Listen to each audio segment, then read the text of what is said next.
عاشقان رسول کی دینی تحریک دعوت اسلامی کے تحت افریقی ملک ملاوی کے شہر بلنٹائر کے ٹاؤن لمبی میں ہفتہ وار سنتوں بھرے اجتماع کا انعقاد کیا گیا، جس میں مدرسۃ المدینہ و جامعۃ المدینہ کے طلباء کرام سمیت مختلف شعبۂ زندگی سے وابستہ عاشقان رسول کی شرکت ہوئی۔ اجتماع کا آغاز تلاوت قرآن پاک سے ہوا اور پھر نعت شریف بھی پڑھی گئی۔ اس کے بعد دعوت اسلامی کی مرکزی مجلس شورا کے رکن حاجی محمد اطہر اطاری نے اللہ پاک کے آخری نبی محمد عربی صلی اللہ علیہ وآلہ وسلم کے اخلاق کا ذکر کرتے ہوئے اس کے مطابق اپنی زندگی گزارنے کا ذہن دیا اور نیک اعمال کرنے کی ترغیب دلائی۔ حضور سید دو عالم علیہ الصلوۃ والسلام اپنے دشمنوں کے ساتھ ایسا کرتے تھے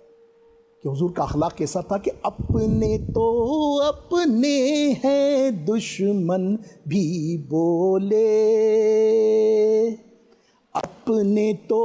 اپنے ہیں دشمن بھی بولے، اعلیٰ ہے کردار مدینے والے کا۔ سید دو عالم علیہ الصلوۃ والسلام کی حیات طیبہ کے وہ 63 برس جو حضور نے زمین کو نوازا ہے، خدا کی قسم آپ پل پل پڑھیے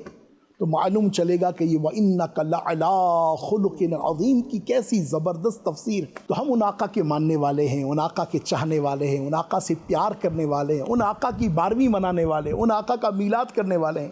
ہمارے انداز کیسے ہونے چاہیے، ہمارا اخلاق کیسا ہونا چاہیے، ہماری کردار کیسا ہونا چاہیے، ہماری گفتار کیسی ہونی چاہیے، ہماری رفتار کیسے ہونی چاہیے،